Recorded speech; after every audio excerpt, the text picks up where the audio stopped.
మాట్లాడడానికి భయం వేస్తుంది అనమాట. This is my first time public speaking. So సభకు విచ్చేసిన అందరికీ నా నమస్కారం. ముఖ్య అతిథులు మోహన్ గారు, వెంకటేశ్వరరావు గారు, అరవిందరావు గారు, లక్ష్మీనారాయణ గారు, మేము మా ఆహ్వానాన్ని మన్నించి ఇక్కడ రావడం చాలా ఆనందకరమైన విషయం. ముఖ్యంగా పాత్రికేయులు కానీ, ప్రేక్షకులు కానీ, వాలంటీర్స్ కానీ ఎవరు మా నుంచి ఏమీ ఆశించలేదన్నమాట. ఇది ప్రోగ్రామ్ అవుతుందా లేదని కూడా ఒక డౌట్ అనమాట. But it's really amazing event అనమాట. మాకు ఇంత సహకారం అందించడం ఇది చాలా ఆనందకరమైన విషయం. ఇది నా ఒక్కడి ప్రోద్బలం కాదండి. దరిదాపుగా 40 మంది ఒక నెల క్రితం అనుకున్నాం అనమాట. ఏదో ఒకటి చేయాలని తపన, ఆరాటం అనమాట. ఏం చేస్తే బాగుపడుతుంది, ఏదో ఒకటి చేయాలి అనే ఆలోచనతో మొదలైందనమాట. ఇది తెలుగు వాళ్లే కాదు, దరిదాపుగా 8-9 మంది ఇతర రాష్ట్రాల నుంచి వాళ్ళు కూడా అనమాట. మహారాష్ట్ర, బీహార్, నాగాల్యాండ్, తర్వాత కేరళ, ఇట్లా కొన్ని రాష్ట్రాల నుంచి కూడా వాళ్ళు కూడా ఒక పిల్లలు అనమాట.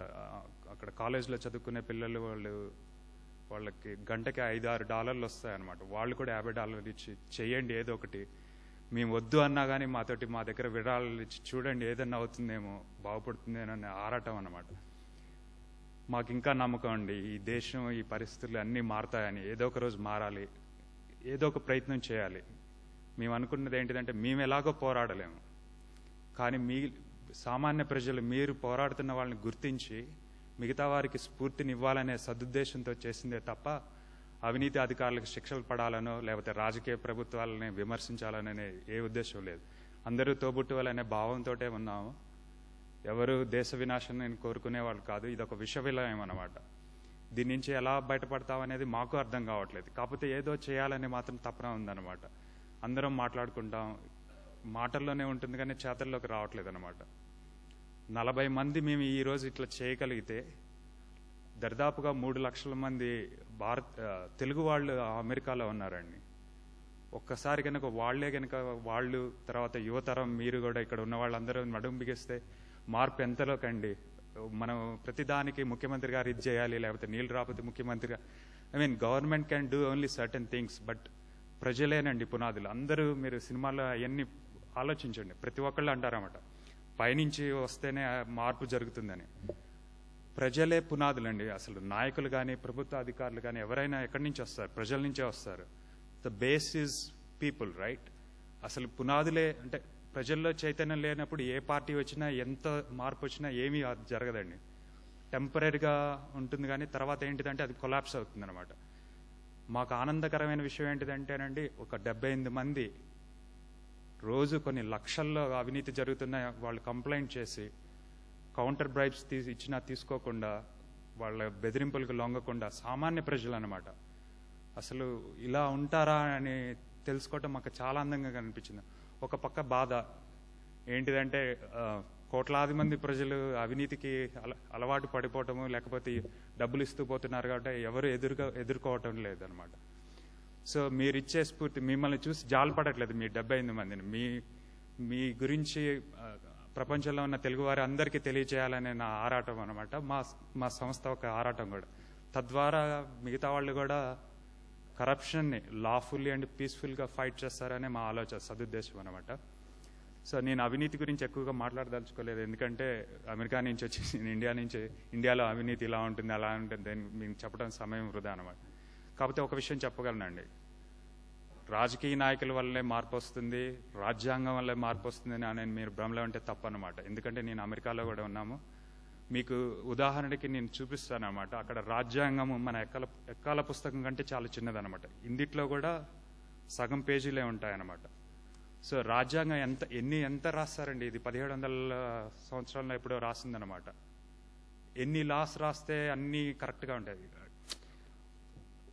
నేను ముఖ్యంగా చెప్పేది ఏంటంటే, ఏది తప్పు ఏది ఒప్పు అనే దానికి రాజ్యాంగాలు లేకపోతే రాజకీయ నాయకులు చెప్పింది అవసరం లేదండి. మీకు తెలుసు అనమాట, లంచం ఇవ్వటం అనేది ఒప్పా తప్ప, దాని గురించి మీరు పోరాటమే అనమాట. సో ఏసీబీ సిబ్బంది కానీ, సిబిఐ సిబ్బంది కానీ వారి పరిధిలో వారు కొంతవరకు చేయగలరు. ప్రతిదానికి వాళ్లే వచ్చి చేయాలంటే అది అవ్వదండి, ఒక్కళ్ళ వల్ల అవ్వదు. ఇక్కడికి అక్కడికి ఉన్న తేడా ఏంటిదంటే, అమెరికాలో ఈ 78 మంది లాగా ప్రతి వాళ్ళు పోరాడతారనమాట.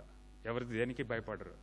గెలుపుకి ఓటమికి ఓకే చావు ఒకటే అంటారు, కానీ ఇక్కడ చావు కూడా ఏమి లేదు కదండి. 78 మంది వచ్చారు కదా, వాళ్ళు ఏమి కండలు ఉన్న వీరాది వీరుదులు ఏమి కనిపించట్లేదు. Just they are normal people like you. అసలు కొంతమంది సరిగ్గా చదువుకున్న వాళ్ళు కూడా లేరు అన్నమాట. అలాంటి వాళ్ళు ఫైట్ చేస్తుంటే మిగతా వాళ్ళు ఎందుకు ఫైట్ చేయట్లేదండి? అంటే మన దారి మనకు డబ్బులున్న వాళ్ళు మీరు ఇస్తున్నారు, కానీ నిరుపేద రైతులు, అతి సామాన్య ప్రజలు అసలు వాళ్ళ గురించి ఎవరు ఆలోచించట్లేదన్నమాట. చాలా బాధేస్తుందండి. ఎందుకంటే ఇక్కడ మాకు ఉపాధి దొరకక మీకు అమెరికాకి వెళ్ళిన వాళ్ళని చాలామంది ఉంటాం అనమాట. కాకపోతే ఇక్కడ ఐఏఎస్ ఆఫీసర్స్ వీళ్ళందరూ ఎంత ఎడ్యుకేషన్ టాలెంట్ ఉంటుందండి. ఐ మీన్ వాళ్ళు వరల్డ్ క్లాస్లో దే ఆర్ ద బెస్ట్ అనమాట. అలాంటి చదువుకున్న వాళ్ళు కూడా వాళ్ళ చదువు జనాల్ని దోచుకోవడానికి ఉపయోగిస్తున్నారంటే బాధేస్తుంది. మనం చదువుకునే చదువు మనకి, మన కుటుంబానికి, సమాజంలో ఎంతో కొంతమందికి ఉపయోగపడాలి తప్ప మనల్ని నమ్ముకొని వచ్చిన ప్రతి వాడిని దోచుకుంటే ఆ చదువుకున్న చదువుకి విలువ లేదు, ఆ మనిషికి ఉన్న మానవత్వానికి విలువ లేదు. కాకపోతే ఒక్కసారి ఆలోచించండి, ఇలా పరిస్థితి ఎందుకు వస్తుంది అంటే అదంతా ప్రజల వల్లే. మీరు తృణాలు అని ఫణాలని ఇవ్వటం, వాళ్ళు అది అలవాటు చేసుకోవటము. డబ్బులు ఇవ్వకండి, ఎవరైనా మంచి పని చేస్తే థ్యాంక్ యూ చెప్పండి, ఒక లెటర్స్ ఇవ్వండి, అప్రిషియేషన్ చేయటం ఇంపార్టెంట్ అనమాట. ఇంకా మీరు చాలా చెప్తూ ఉంటారు అన్నమాట. ఏంటిదంటే ఇస్తేనే తీసుకుంటాం, వాళ్ళందరూ తీసుకుంటున్నారు కాబట్టి మేము తీసుకుంటున్నాం, ఉన్నోడి దగ్గర తీసుకుంటాం, దుర్మార్గుడి దగ్గర తీసుకుంటాం, లేకపోతే 1,000,000 మంది దగ్గర తీసుకున్నా, 1 మంది తీసుకున్నా, ఒకళ్ళు చేసినా, 100 మంది చేసినా, 1,000,000 మంది చేసినా తప్పేనండి. ఒప్పు కాదు అది ఎప్పటికీ. అది ఎప్పటికీ there is nothing called little pregnancy. అంటే కొంచెమే కడుపు వచ్చిందని ఎవరు చెప్పలేరు అనమాట. ఇది పెద్ద నవ్వటానికే వినటానికి అపహాస్యంగా ఉంటుంది. సో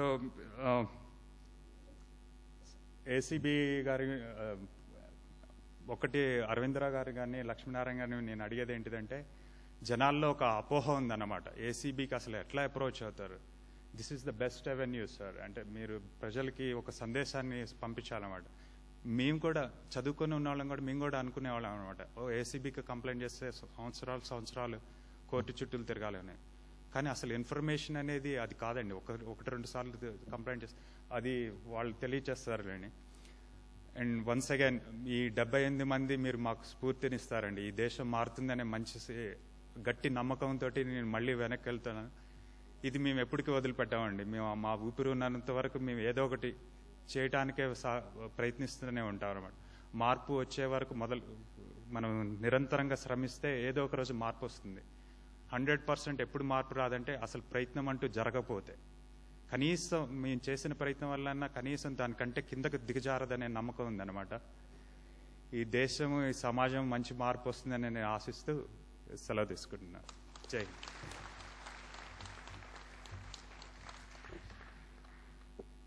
శ్రీకాంత్ గారికి ధన్యవాదాలు. వారి ఆలోచన మన ముందు ఆవిష్కరించారు. విశ్వకవి రవీంద్రుడు ఒక సందర్భంలో అంటాడు,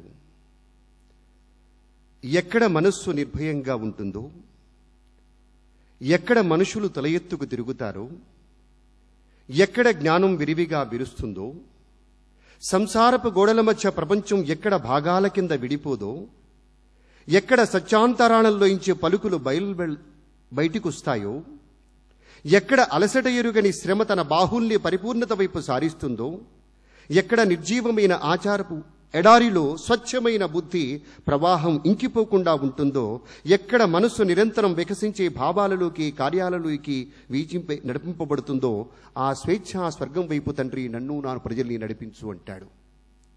ఒక పరిపూర్ణమైన విశ్వాసంతో, ఆత్మవిశ్వాసంతో ఒక అడుగు మొదలుపెట్టారు శ్రీకాంత్ గారు, వారి మిత్రుల బృందం. మనమంతా కలిసి నడుద్దాం. దీనికి కావాల్సింది కించిత్తు ఆలోచన, కించిత్తు భావోద్వేగం, కించిత్తు ధైర్యం, అన్ని కూడా స్వల్ప మాత్రంగా చాలు. సీతారామ శాస్త్రి గారు అన్నట్టు ఎక్కడ ఓటమిని ఒప్పుకోకుండా ఉంటే చాలండి. కొంచెం ఓరిమి గనక ఉన్నట్లయితే ఎప్పుడూ విజయం మనదే. ఎప్పుడూ ఒప్పుకోవద్దురా ఓటమి, ఎప్పుడూ వదులుకోవద్దురా ఓరిమి, ఆశ నీకు అస్త్రమౌను, శ్వాస నీకు శస్త్రమౌను అంటూ ఒక అత్యద్భుతమైనటువంటి పోయం చెప్తారు.